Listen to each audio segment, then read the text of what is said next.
Bonjour à tous et à toutes, et merci de nous avoir rejoints sur le live du festival Territoire Sauvage. Je m'appelle Amandine Sagnal et je suis journaliste à la revue Far West, un média local qui raconte le Sud-Ouest en format long et en documentaire.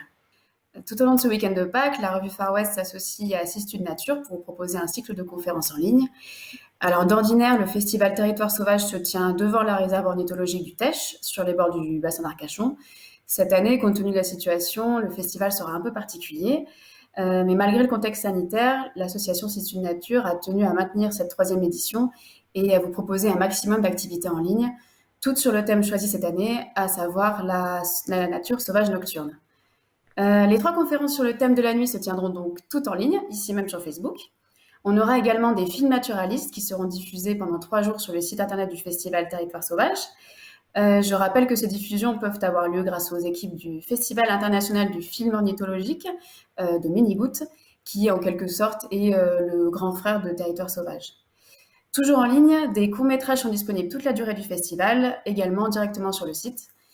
Et en parallèle du festival en ligne, on aura aussi des balades en nature avec des artistes et des acteurs de la préservation du vivant qui seront organisées tout au long des 3 jours, mais avec une jauge limitée de 5 personnes. Alors pour cette édition, les balades sont malheureusement complètes, mais sachez qu'elles auront à nouveau lieu l'an prochain et que vous pouvez profiter des accueils postés au Teche et à Audange si vous habitez à moins de 10 km, bien sûr. Sachez également que cette année, Sistude Nature organise un concours photo sur le thème de la nuit. Vous pouvez encore voter jusqu'au 5 avril pour élire le prix du public, et pareil, directement sur le site du festival. Je rappelle enfin que le festival ne pourrait pas avoir lieu sans le soutien de l'Europe, de la région Nouvelle-Aquitaine et du département de la Gironde. Et évidemment, il ne pourrait pas non plus avoir lieu sans ses partenaires, que sont la commune du Teche, sa réserve ornithologique et le parc naturel régional des Landes de Gascogne. On va maintenant commencer notre première conférence sur le thème de la nuit.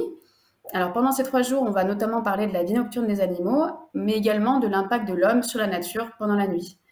Alors aujourd'hui, pour notre première conférence, nous accueillons Thierry Baudin, qui va nous parler de la pollution lumineuse dans la nature.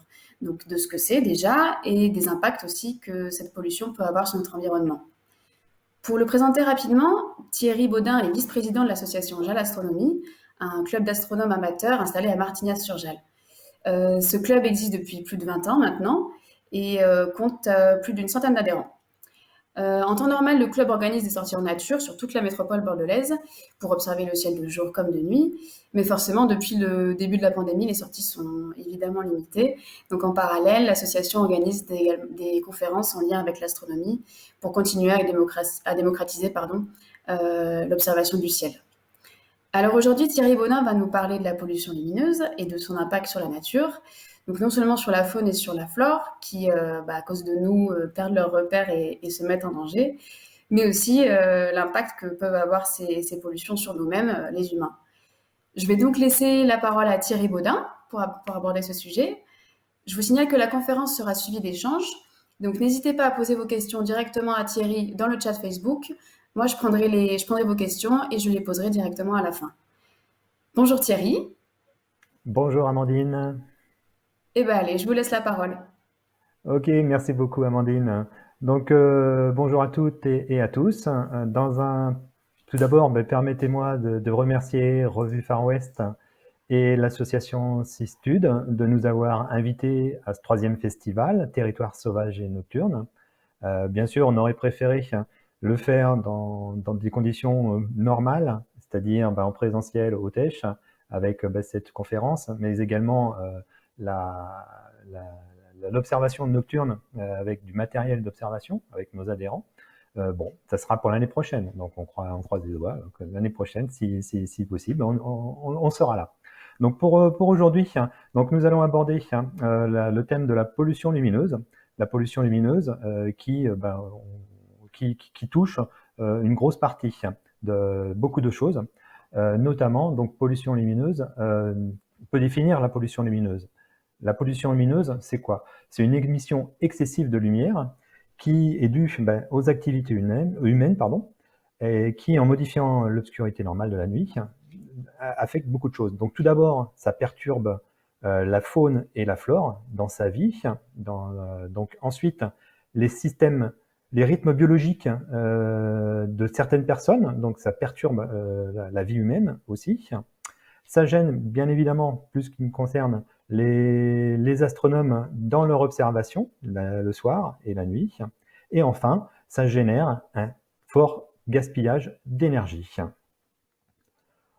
L'expression pollution lumineuse peut désigner également une présence nocturne anormale ou gênante de lumière. Donc les conséquences ça aussi désigne les conséquences d'un éclairage artificiel nocturne sur la faune, la flore, les écosystèmes en général, ainsi que les effets suspectés, mais commencent à être aussi avérés sur la santé humaine. Donc lorsque la pollution lumineuse artificielle qui est propagée dans le ciel nocturne est supérieure à 10%, là, on peut dire, à 10% de la luminosité naturelle, on peut dire qu'il y a pollution lumineuse. Donc la pollution lumineuse arrive très vite. Comment reconnaît-on cette pollution lumineuse en zone urbaine? Donc on la reconnaît assez facilement, je pense que tout le monde la voit, hein. Donc la zone urbaine et les zones périurbaines, c'est par la luminescence du ciel nocturne urbain, donc où on voit l'apparition d'un halo lumineux dans le ciel nocturne. Par exemple, sur la photo que vous voyez, c'est une photo qui a été prise à Martignas-sur-Jalles. Et donc, on distingue très bien le halo lumineux de la métropole bordelaise le soir. Selon l'ADEME, il y a à peu près 11 millions de points lumineux sur le parc d'éclairage public français, qui représentent environ une puissance d'environ 1300 mégawatts. Cette puissance, elle est délivrée par une équivalence d'une tranche nucléaire récente, mais à pleine charge. Ça correspond également à 41% de la consommation d'électricité des communes, qui émet, à cause de ça, annuellement 670 000 tonnes d'équivalent CO2. En gros, depuis maintenant plus de 20 ans, on estime à plus de l'augmentation de 89% des points lumineux. À ces points lumineux, malheureusement, il faut ajouter au moins 3,5 millions d'enseignes lumineuses. Donc tout ça de source de l'ADEME. Ensuite, qu'est-ce que la lumière intrusive? La lumière intrusive, c'est un éclairage qui est non intentionnel d'endroits où la lumière est inutile, voire indésirable, notamment dans les habitations. On reconnaît aussi la pollution lumineuse par un éblouissement, un fort éblouissement. Un éclairage excessif et intense cause une gêne visuelle pour les piétons, mais aussi pour la circulation sur les voies. Par exemple, quand on approche d'une zone industrielle qui est fortement éclairée, ou qu'une enseigne lumineuse très fortement éclairée, il peut y avoir un éblouissement, par exemple d'un conducteur de véhicule, qui pourrait engendrer un accident. Donc cette pollution lumineuse est très importante en zone périurbaine. Ensuite, il y a aussi un suréclairage. Beaucoup de ronds-points de nos villes ont plusieurs lampadaires qui éclairent ce rond-point. Par exemple, ici, on en peut en dénombrer au moins 5, mais il me semble qu'il y en a 6 ou 7. Donc ce suréclairage, c'est une utilisation d'un nombre excessif de sources, et ça crée une lumière intense qui est gênante. Et en plus, ça génère une luminescence du ciel nocturne urbain, une lumière intrusive dans les habitations qui les entourent, et aussi un éblouissement quand on arrive sur ce type de rond-point. Donc la pollution lumineuse, c'est pas nouveau, c'est un problème grandissant depuis d'année en année, qui menace les observatoires astronomiques, bien évidemment, qui menace les écosystèmes qui sont fragiles, mais qui menace également la faune et la flore. En 2016, il a été estimé que 80% de la population mondiale, et particulièrement 99% de la population des États-Unis et de l'Europe, cette population vivait sous un ciel pollué par les éclairages artificiels. Donc 83% de la population. Et donc un tiers de l'humanité ne voient plus la Voie lactée, soit 60% des Européens et près de 80% des Nord-Américains. Et pourtant, on a besoin de cette obscurité, notamment parce que pour entretenir notre peur du noir, donc on a besoin d'avoir de temps en temps de l'obscurité. Donc les différents types de pollution lumineuse et leurs conséquences. Donc il y a une pollution lumineuse qu'on peut dire écologique, une autre qu'on peut dire intrusive, et enfin une pollution lumineuse qui me concerne plus particulièrement, c'est la pollution lumineuse astronomique. Donc sur la pollution lumineuse écologique, tout d'abord ce sont des effets néfastes sur la vie animale. Cette pollution lumineuse, elle affecte le rythme biologique des animaux, leur activité nocturne, mais également leur migration, qu'on va voir un petit peu plus tard. Ça a des effets néfastes également sur la vie végétale. L'excès de luminosité ambiante dérègle le cycle de la photosynthèse et de la phore. Sur la vie animale, donc on peut constater qu'il y a deux choses sur la vie animale. Pour les animaux, et notamment les insectes, donc les espèces qu'on appelle photophiles, papillons de nuit, éphémères, les amphibiens, certains oiseaux, ils sont attirés, ils sont piégés par cet excès de points lumineux, et ça cause leur perte et ça fragilise aussi leur chaîne alimentaire. Cela, on l'appelle l'effet attractif. À l'inverse, il y a d'autres espèces qu'on appelle photophobes, telles que les cloportes, les mille-pattes, les chauves-souris, qui, elles, vont vouloir s'échapper de ces zones lumineuses, et donc elles vont déserter complètement une région, et donc cet effet est appelé l'effet répulsif. Que se passe-t-il quand la nuit, malheureusement, elle n'est plus noire? Donc la migration, la prédation, la nidation, la reproduction de certaines espèces en sont affectées. Par exemple, la désorientation des oiseaux migrateurs. Aux États-Unis, la mortalité des oiseaux migrateurs a été estimée, écoutez bien, entre 100 millions et 1 milliard d'oiseaux par an. 100 millions et 1 milliard d'oiseaux migrateurs périssent pendant leur migration tous les ans. Rien qu'à New York, entre 90 000 et 200 000 oiseaux, pendant la migration, viennent frapper les tours, les buildings qui sont éclairés, parce qu'ils sont attirés ou désorientés par cette pollution lumineuse.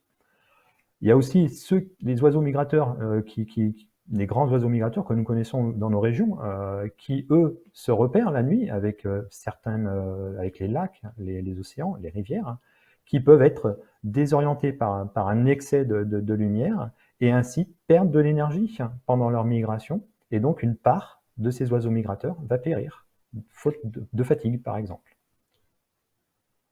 Ensuite, un autre exemple, ce sont sur les amphibiens, sur les batraciens. Avec trop de luminosité, pour eux, ils vont cesser leur vocalise, et ainsi, ils vont devenir moins sélectifs dans la recherche de partenaires. Et donc, ça va avoir un impact sur leur reproduction. Autre exemple, sur les poissons. Là, un exemple d'une étude qui a été faite sur un panel de poissons clowns. Donc, un groupe de scientifiques a étudié 10 couples reproducteurs de poissons clowns. Ils ont fait deux groupes. Un groupe témoin de 5 couples qui, eux, ont été exposés à une luminosité normale, classique, avec une alternance jour-nuit.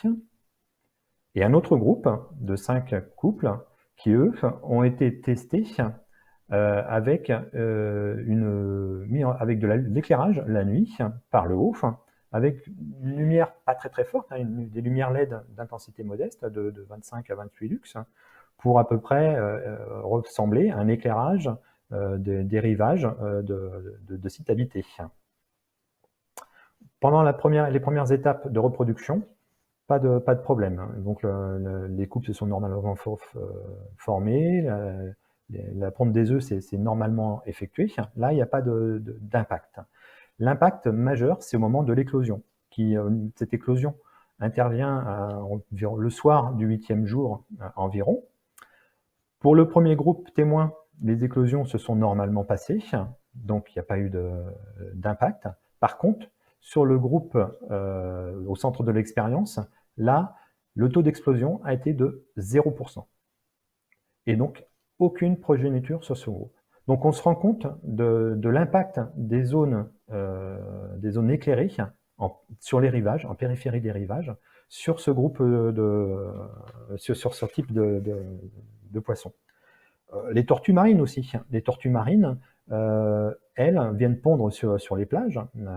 Donc, quand elles pondent sur des plages qui ne jouxtent pas des zones urbaines, à la naissance, les petites tortues, naturellement, vont être attirées par la luminescence de l'océan, la faible luminescence de l'océan, et vont aller pouvoir regagner l'océan normalement pendant la nuit. Par contre, celles qui éclosent sur des plages proches de sites éclairés, donc là, les sites éclairés vont apporter une luminosité supérieure à celle de l'océan, et donc les tortues vont, au lieu de regagner l'océan, vont aller vers la Terre, d'où la mortalité d'un nombre conséquent de tortues marines. Autre population animale impactée, les chauves-souris. Les chauves-souris, donc qu'on a vu tout à l'heure, qui étaient dans les espèces photophobes, vont vouloir déserter les zones éclairées. Donc, étant donné qu'elles vont quitter les zones éclairées, elles vont donc se retrouver en confrontation, en compétition avec les espèces qui colonisent déjà les zones non éclairées. Donc, il va y avoir une baisse de la population des chauves-souris du fait de cette compétition interespèces.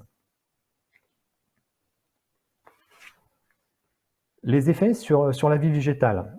Pour les effets sur la vie végétale, c'est moins facile à quantifier, à voir. Donc, ce sont plus des effets indirects qui sont déduits, même si on en voit quand même quelques-uns.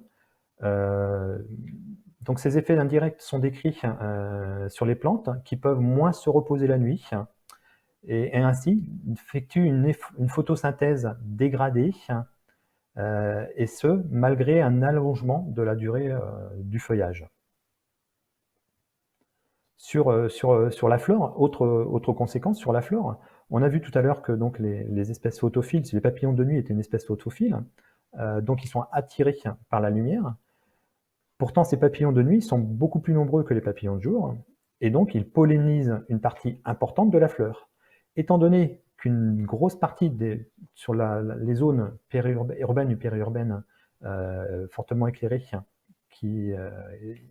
donc ils sont importants, donc ils vont venir vers les luminaires, et donc se détruire, ils vont être détruits par la chaleur ou par la chaleur de ces luminaires, et donc polliniser un nombre beaucoup plus conséquent, ne plus pouvoir polliniser, pardon, un nombre beaucoup plus conséquent de flore.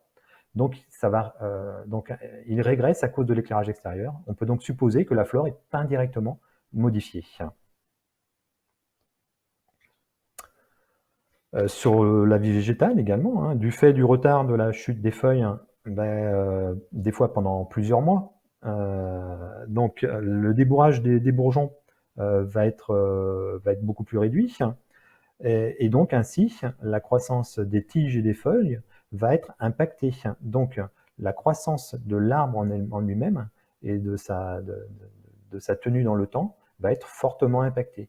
Dans nos villes, on constate régulièrement des arbres qui sont sous des lampadaires, même en hiver, garder leurs feuilles. Donc leur période de floraison va être beaucoup plus réduite parce que la chute des feuilles va être retardée. Donc en gros, la mort de dizaines de milliards d'insectes du fait de l'éclairage artificiel entraîne des problèmes liés à la biodiversité, mais surtout, ça apporte une profonde modification des écosystèmes, donc dans la vie animale, mais également dans la vie végétale. Pour l'homme, maintenant. Pour l'homme, donc la pollution lumineuse, ce qu'on appelle la pollution intrusive, c'est une lumière non désirée et non souhaitée.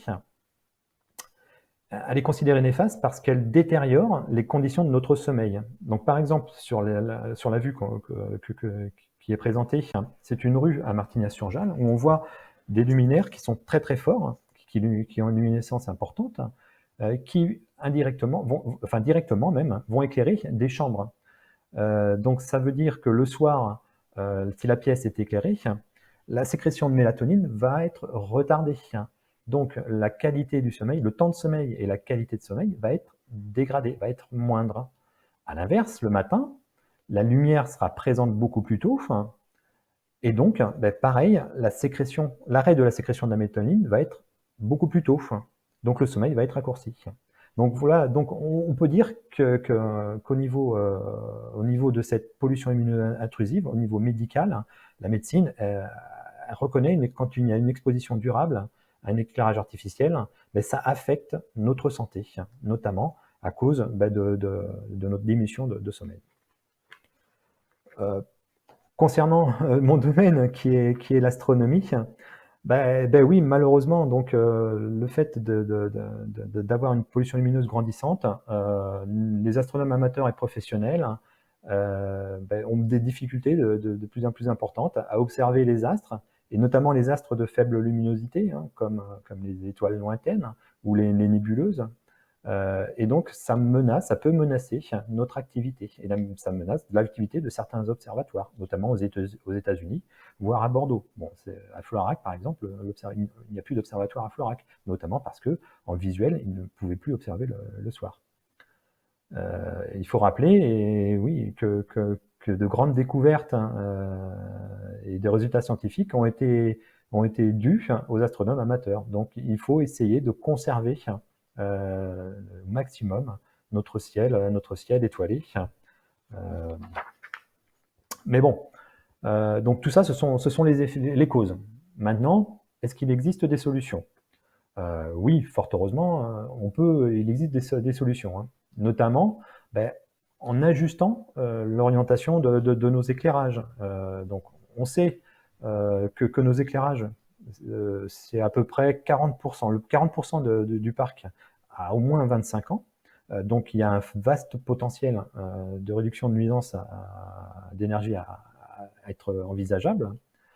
Par exemple, on voit sur la vue de gauche, sur le dessin de gauche, les luminaires qui sont en forme de boule. Ces luminaires-là, on peut dire qu'ils ont été estimés à 1 million sur le sol français. Donc 1 million quand même. Ils éclairent 30% vers le sol et 60-70% en dehors de la zone qui devrait être éclairée. Donc ça génère bien sûr une très forte pollution lumineuse. Donc en réorientant la zone d'éclairage, le flux lumineux, ça nous permettra d'économiser de l'éclairage et de diminuer la pollution lumineuse. Ensuite, l'intensité.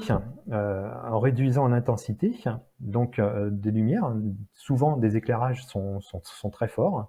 Si on réduit cette intensité, donc la zone qui doit être éclairée continuera, parce que la zone elle est très proche, donc elle continuera à être éclairée, et on gagnera en visibilité du ciel nocturne.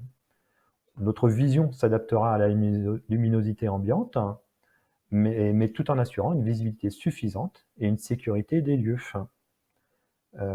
Donc il suffit de mettre en place des systèmes de gradation de la lumière qui permettent d'adapter cette quantité de lumière émise selon les besoins. Ensuite, on peut aussi intervenir sur la période et la durée de l'éclairage. L'extinction de l'éclairage en pleine nuit dans certaines zones doit être effectuée car elle n'apporte aucun intérêt d'éclairer des zones d'endroits inoccupés.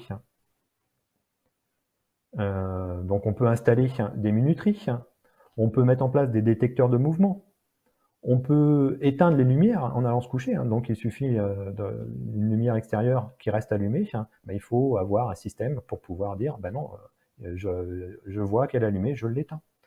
L'idée, en gros, c'est d'utiliser l'éclairage selon nos besoins et pas du tout éclairer les endroits inoccupés. Donc ça permettra de faire un gain d'énergie, gain financier bien sûr, et surtout de pouvoir réobserver le ciel dans des conditions beaucoup plus agréables. Après, il faut donc, en adaptant notre parc d'éclairage, il faut faire attention à ne pas dégrader la qualité de la lumière. Il faut surtout limiter la lumière bleue. La lumière bleue a une longueur d'onde qui est très nocive pour nous et qui surtout nous empêche de voir en dehors de la zone éclairée.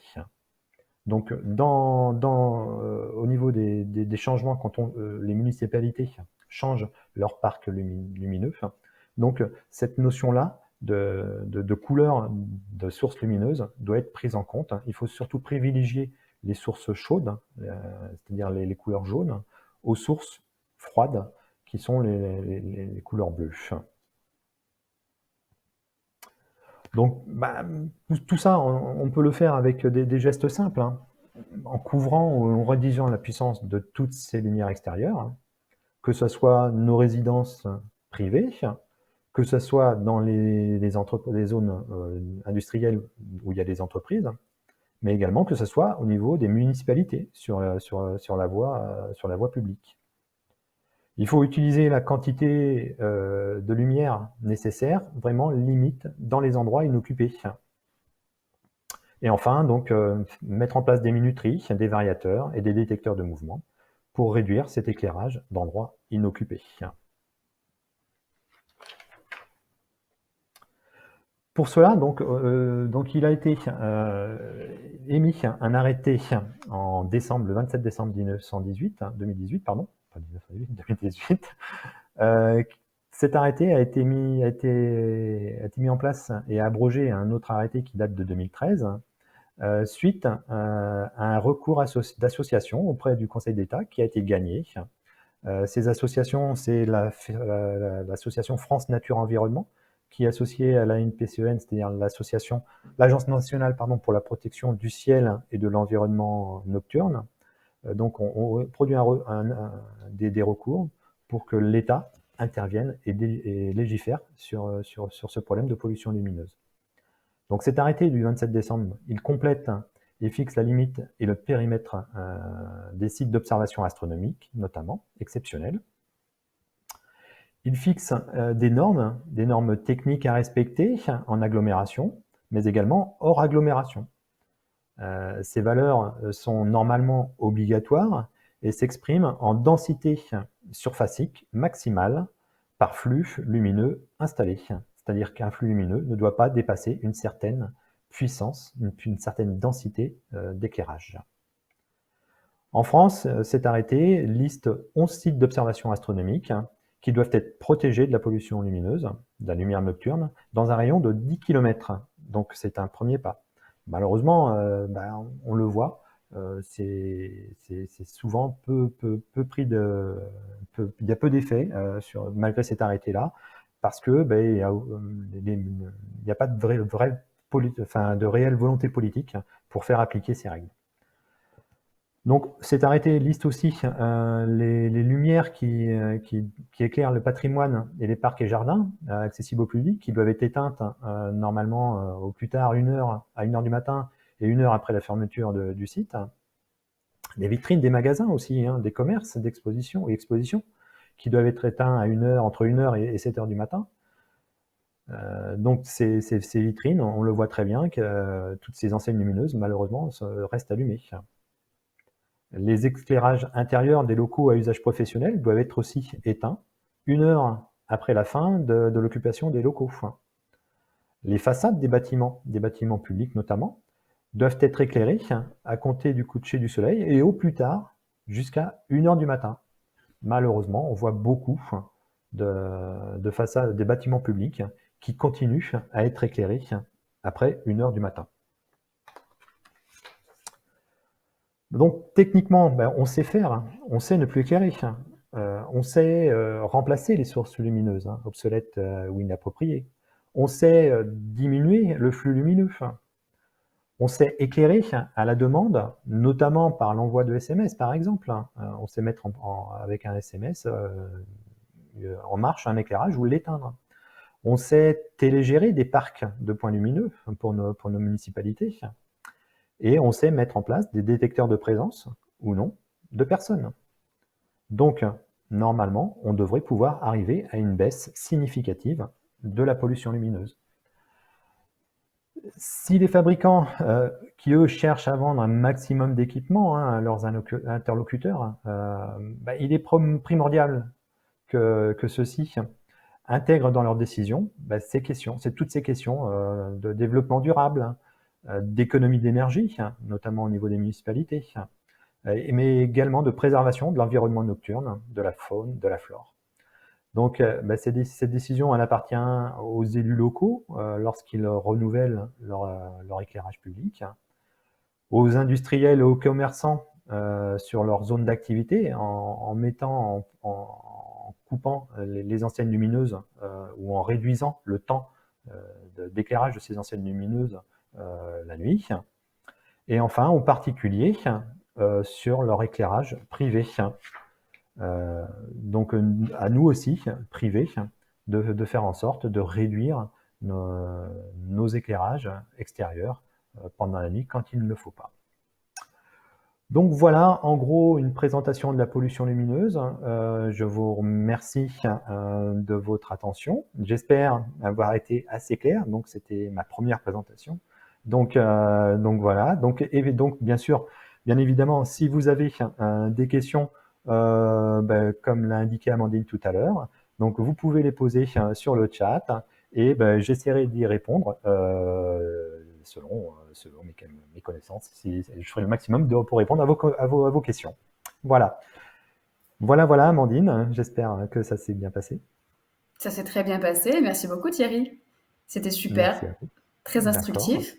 Alors, donc comme je vous disais, effectivement, on a une petite question de Karim qui nous demande: est-ce que les mesures de réduction de pollution lumineuse pourraient permettre aussi des économies pour les communes? Bien Qu'est-ce sûr, que vous en pensez, bien Thierry? sûr. Bien sûr, oui, c'est surtout ça. Justement, il y a des études qui sont faites, notamment sur le. J'ai pas parlé des parcs régionaux, donc il y a différents parcs régionaux, des réserves internationales qui ont été mises en place. Au parc naturel régional des Landes de Gascogne, ils ont fait une étude il y a très peu de temps, en 2019-2020, je crois, qui justement chiffre cette pollution lumineuse et les économies qui pourraient être faites. Donc les municipalités peuvent s'appuyer sur ces études qui sont faites, mais peuvent aussi s'appuyer sur les agences. La NPCEN, l'Agence pour la protection du ciel nocturne, peut aider les communes à prendre leurs décisions. Donc il suffit de se mettre en rapport avec elles pour pouvoir chiffrer ces réductions et ainsi chiffrer la réduction des économies d'énergie qui pourraient être faites. D'accord, ok. Et selon vous, en termes de masse de pollution lumineuse, qu'est-ce qui polluerait le plus? Actuellement, c'est plutôt les villes, c'est plutôt des politiques publiques, ou c'est plutôt des commerces, ou même nous avec nos lampes qui restent allumées. Non, je ne pense pas que ce soit les particuliers. C'est surtout effectivement les éclairages publics, des voies publiques qui génèrent tout ce halo lumineux qu'on voit quand on sort ou quand on arrive sur une zone urbaine ou périurbaine. Donc ce sont les éclairages sur les voies publiques. Donc il y a des mesures qui essayent, la NPCEN prône les municipalités à mettre en place des plans de réduction de leur éclairage des voies publiques, de réfection des éclairages publics. Et pour cela, elle met en place un label, le label Ville et Village étoilés. Donc je pense qu'on commence à voir les panneaux qui commencent à apparaître à l'entrée des agglomérations sur beaucoup de communes. Et donc c'est surtout pour moi les éclairages, pour moi et pour les astronomes, les éclairages sur les voies publiques, certains sites aussi, certains monuments qui sont éclairés généralement du haut vers le bas, et donc la part qui est éclairée du bâtiment est très très faible par rapport à la part qui part dans le ciel, donc qui augmente la pollution lumineuse. D'accord, OK, très bien. Effectivement, oui, je voulais vous poser la question. On voit de plus en plus des petits villages, qui se mettent à éteindre, leur éclairage public. Est-ce que ça a Mhm. une vraie conséquence, déjà sur la nature et sur votre travail à vous en tant qu'astronome? Est-ce que ça change vraiment quelque chose quand il s'agit Bien de sûr, petites communes, oui. de petits villages? Oui, bien sûr, tout à fait. Pour nous, à Martignas-sur-Jalles, hein, Martignas-sur-Jalles a essayé a mis en place cet éclairage nocturne, ainsi que les communes environnantes de la ville de Bordeaux, hein, Pessac, Saint-Médard-en-Jalles. Donc, lorsque cet éclairage est arrêté, généralement vers 1 heure du matin, bon, il y a un petit délai pour que le ciel redevienne un petit peu plus sombre, mais il y a un abaissement de la luminosité qui est visible sur les communes qui arrêtent ou qui réduisent les éclairages publics. Après, on entend beaucoup dire qu'il y a un problème de sécurité quand les éclairages sont coupés. C'est faux. Euh, les études ont montré que l'insécurité, notamment les cambriolages ou les trucs les cambriolages, interviennent majoritairement le jour et pas la nuit. Donc, si les municipalités sont réticentes à éteindre leur éclairage pour un problème de sécurité, non, c'est pas tout à fait vrai. Après, c'est plus si les communes donnent, il me semble, ce point-là, ce point de vue-là, c'est surtout pour vis-à-vis de leur population, pour sécuriser la population. Mais donc oui, en éteignant les zones urbaines ou surtout les petites communes, nous, en tant qu'astronomes amateurs, on apprécie beaucoup plus facilement le ciel nocturne, mais surtout la faune, la flore, la faune surtout est aussi. On voit beaucoup plus d'insectes dans ces zones-là et le retour de certaines espèces. Oui, tout à fait. Juste pour en revenir sur votre activité à vous d'astronome, outre conserver cette peur du noir dont vous parlez, est-ce qu'il y a des choses que vous avez vues très concrètement ou que vous ne voyez plus justement? Est-ce qu'il y a par exemple des étoiles que vous voyez avant et que vous ne voyez plus à cause de la pollution lumineuse? Oui, bon, en tant qu'astronome amateur, donc nous on a du matériel, on a des télescopes donc qui peuvent, malgré l'augmentation de la pollution lumineuse, on a des outils, des filtres qui permettent de masquer cette pollution lumineuse. Mais surtout, certains astronomes amateurs, eux, ne regardent que le ciel à l'œil nu, ou avec des jumelles. Et donc eux sont fortement impactés et il y a des objets, effectivement des étoiles, qui sont faiblement lumineuses, qu'on ne distingue plus la nuit, à l'œil nu. Ou par exemple un objet qui n'est pas très loin de nous, qui est à 2 milliards d'années-lumière, donc c'est très proche, à l'échelle de l'univers bien sûr. C'est la galaxie d'Andromède, c'est notre plus proche galaxie. Normalement, cette galaxie est facilement visible à l'œil nu. Mais quand on est en ville, c'est impossible de la voir. Et même quand on est en zone périurbaine, on a des difficultés à la voir à l'œil nu. Tandis que si on est dans une zone périurbaine, urbaine, qui n'est pas éclairée, là, normalement, on a plus de chances de pouvoir l'observer à l'œil nu. D'accord, OK. Et concrètement, pour votre travail à vous, donc vous êtes basé à Martignas, est-ce que vous pouvez toujours observer des étoiles, bon, hors confinement et en dehors des restrictions actuelles? Est-ce que autour de la métropole, l'agglomération bordelaise, est-ce que vous arrivez quand même à observer les étoiles ou Oui, pas? oui, fort heureusement, fort heureusement. Sinon, il faudrait qu'on aille dans le triangle noir, dans le Lot ou des trucs comme ça. Donc, il faudrait qu'on migre tous Attention, là-bas. on a peut-être des gens du Lot qui nous regardent, donc faites attention. Mais certainement, parce qu'ils sont dans un endroit qui est bien agréable pour faire des observations nocturnes. Donc oui, non, à Martignas, comme sur les autres, comme sur les communes environnantes, on peut observer, comme je vous disais, avec le matériel qu'on a, on arrive à voir des choses, des amas d'étoiles, des amas globulaires, des amas ouverts, des champs d'étoiles importants avec nos télescopes, parce que nos télescopes grossissent, ont un fort grossissement, plus ils sont gros, plus ils ont un grossissement important. Donc on arrive à voir ces objets-là. Donc après, nous à Martignas, on a la possibilité, comme les vues que vous avez, les photos qui ont été présentées dans le diaporama, ce sont les photos qui ont été prises sur la zone de l'observatoire. Donc on voit qu'il y a un éclairage qui est monstrueux. Fort heureusement, on a la main pour couper cet éclairage donc dans nos soirées d'observation, et on arrive à observer les planètes, Jupiter, Saturne, la Lune bien sûr, mais aussi donc le ciel, ce qu'on appelle le ciel profond, sans problème avec nos matériels d'astronomes amateurs. D'accord, très bien. Je vois qu'on a une autre question. Alors, toujours Karine qui nous demande, savez-vous, au niveau de la métropole bordelaise, quelle est la part de communes ayant adopté une démarche d'extinction de l'éclairage public la nuit? Non, je n'ai Bonne question. pas. Ouais, c'est une très bonne question. Non, je n'ai pas la proportion, mais donc, habitant sur l'ouest de la métropole, je sais que plusieurs, pas loin, enfin peut-être pas une dizaine, mais entre 5 et 6 communes ont mis en place cet éclairage nocturne. Certains l'ont mis en place, sont revenus en arrière pour des problèmes que je vous ai indiqués tout à l'heure, soi-disant de sécurité, qui pour moi n'est pas justifié, enfin, qui doit être vérifié, mais bon. Mais le nombre de communes augmente tous les ans un petit peu plus, parce que elles se rendent compte qu'en mettant en place cet arrêt de certaines zones éclairées qui n'ont pas besoin de l'être, on gagne au fond une économie financière non négligeable. Sur l'ouest de Bordeaux, donc je vous ai cité Martignas, il y a Pessac, il y a Mérignac, il y a Saint-Médard-en-Jalles, il me semble qu'il y a Le Haillan.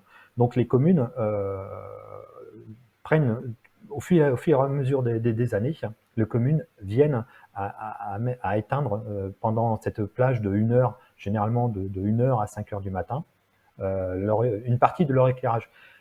Jusque-là, ça sera très difficile de faire des extinctions totales de toute une commune, de toute une ville ou un village, chez nous, en zone périurbaine. Mais on arrive à avoir des périodes d'extinction qui augmentent. Si des communes commencent à passer ce cap.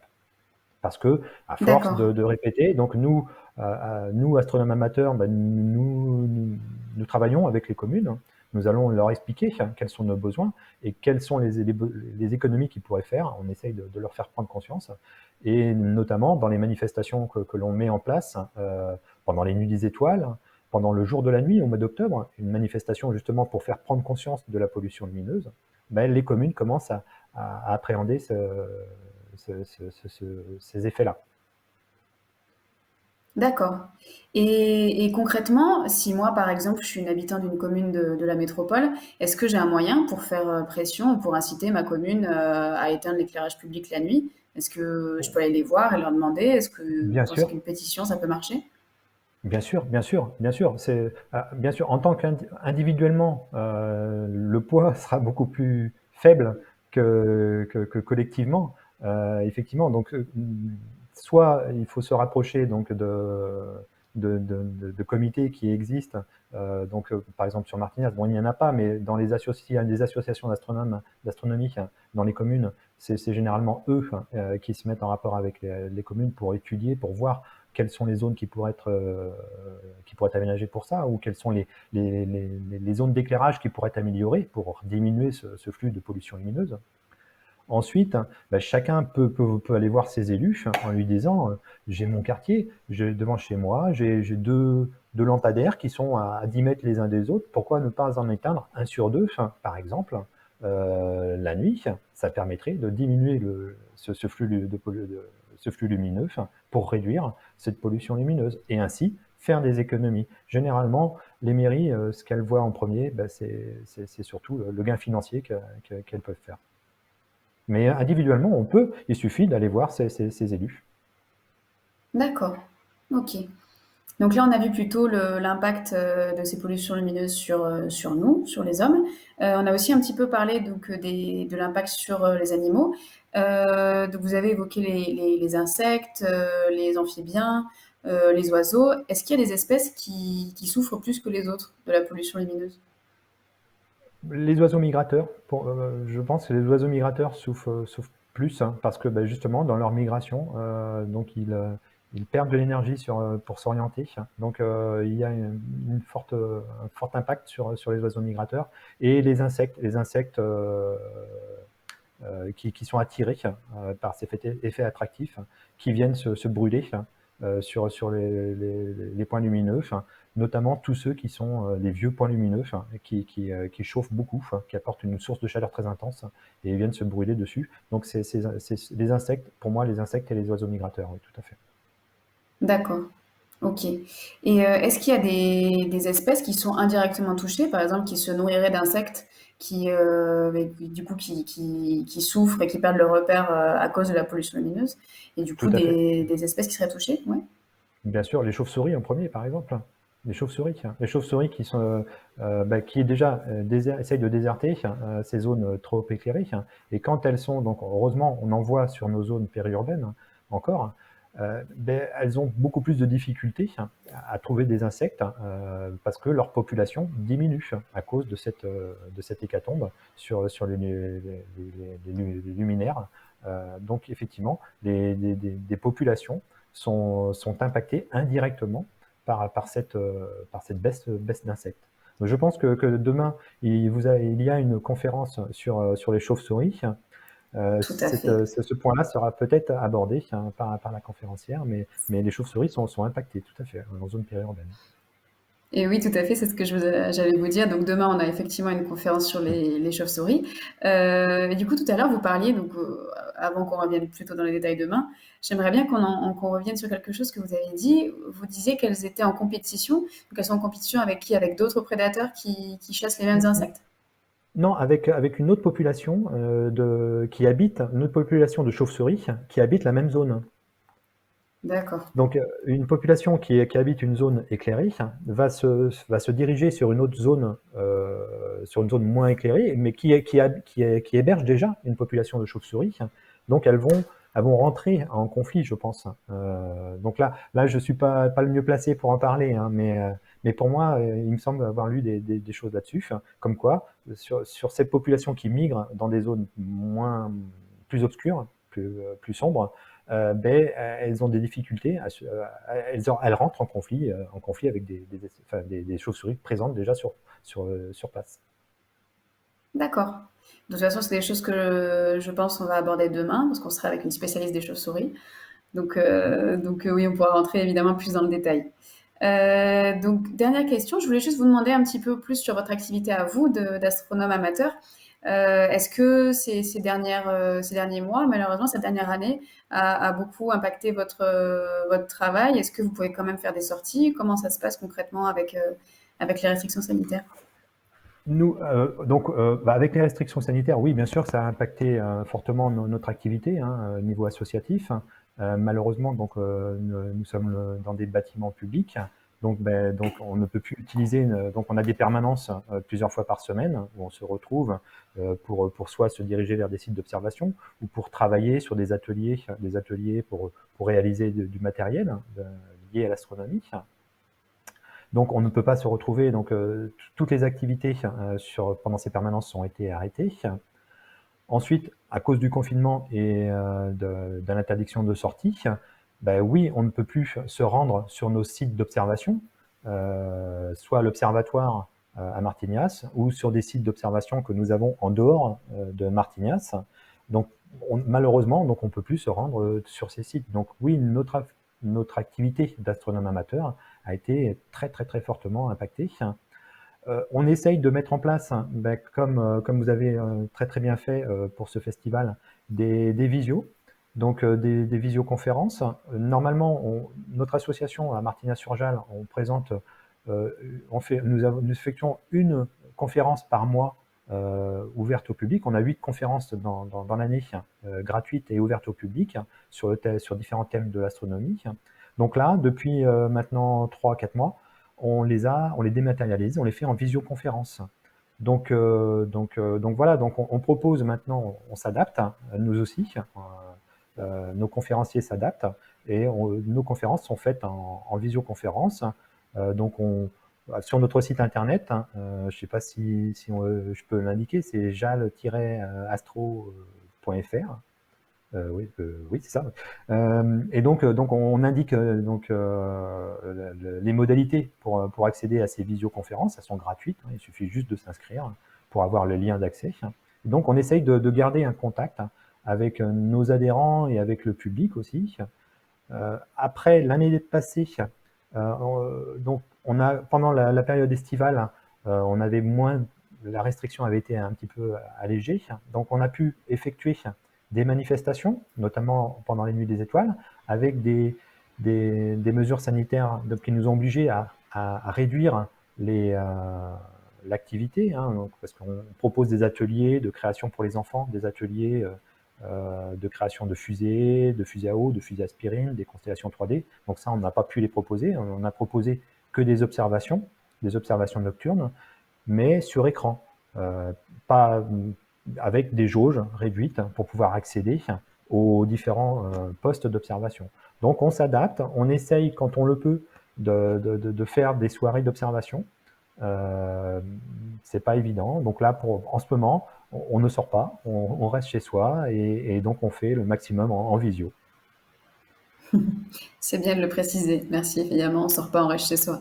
Je crois qu'on a une dernière question. Alors, je vois Arnaud qui nous demande ne serait-il pas plus judicieux de travailler sur une vraie trame noire en métropole avec des corridors de biodiversité permettant de maintenir un éclairage dans des zones de mouvement de population de nuit et plonger le noir dans d'autres secteurs?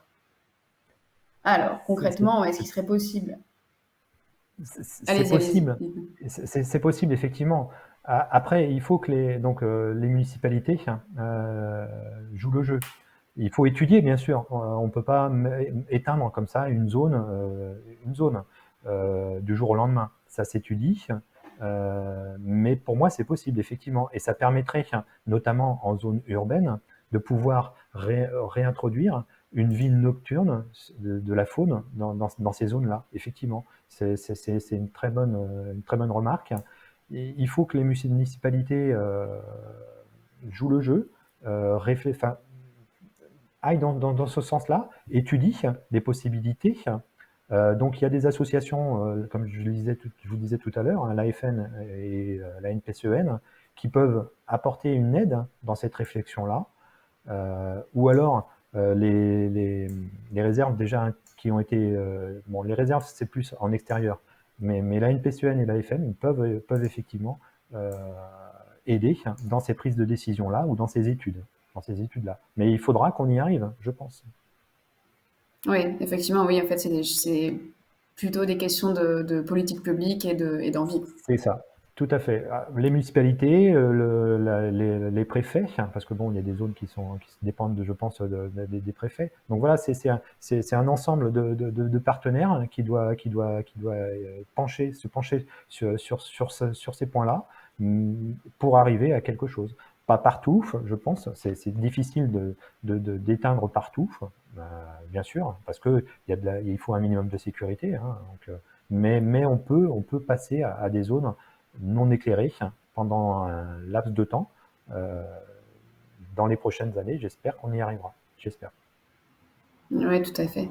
Et je vois qu'Arnaud nous avait mentionné plus tôt, et il a tout à fait raison, que à son sens, c'est pas vraiment une question d'insécurité, mais plutôt de sentiment d'insécurité. Effectivement, on voit bien que les chiffres des communes qui suppriment leur éclairage public n'ont pas forcément une hausse de l'insécurité, mais plutôt c'est un sentiment en fait d'insécurité C'est qui ça, est c'est plus le présent sentiment, quand tout il à fait fait. noir. Mhm. Exactement, exactement. Il C'est le nous, sentiment des... Ouais, il nous explique aussi que, donc Arnaud qui habite Talence, que du coup à Talence, ils ont remplacé 100% de l'éclairage en LED et il nous demandait si c'est pas déjà une bonne amorce, si c'est pas déjà pas mal. Bien sûr que si, bien sûr que si. Si cette adaptation en LED, comme j'indiquais, va dans la bonne luminosité de LED plus tirant sur le jaune, et si ces LED, ces LED permettent un éclairage plus directif vers les zones de bas en haut, hein, et non pas sur les extérieurs, hein. Donc oui, c'est un très très bon début. Heureusement que certaines municipalités prennent ce problème à bras le corps, heureusement. tout à fait. Effectivement. Il nous parle également je ne sais pas si c'est une bonne solution, sur le papier ça a l'air d'en être une, de capteurs de mouvement. Est-ce que installer de l'éclairage avec des capteurs de mouvement permettrait voilà, d'éclairer ceux qui sont là et de réduire ce sentiment d'insécurité et en même temps, quand il n'y a personne, de ne pas polluer? Tout à fait, bien sûr, bien sûr. Il y a des tests qui sont faits, il y a des études qui sont faites dans certaines régions, en France ou dans d'autres pays européens. Après, pour ce point-là, ça va être surtout le coût financier de la mise en place de ces, je pense, de ces moyens de détection qui risquent de freiner les municipalités ou l'État pour ça. Mais certaines routes ou certaines rues, effectivement, les détecteurs de présence peuvent être adaptés sur certains éclairages, bien sûr, tout à fait. Très bien. Écoutez, merci beaucoup Thierry. On arrive à la fin de cette première conférence. Merci à tous de nous avoir suivis. Alors, je vous donne rendez-vous ce soir pour le film Ours simplement sauvage, qui sera en présence de Laurent Geoffrion, le co-réalisateur du film, et également de Jean-Jacques Camara, qui est spécialiste des ours des Pyrénées. Donc, ce film se sera diffusé à 19h directement sur le site du festival. Demain, nous nous retrouvons à 14h pour une conférence sur le monde mystérieux des chauves-souris, comme on en parlait aujourd'hui. Et lundi, on se retrouve pour une troisième conférence sur le passage du jour à la nuit sous l'eau. En attendant, merci beaucoup de nous avoir suivis et à demain. Merci à tous, à bientôt.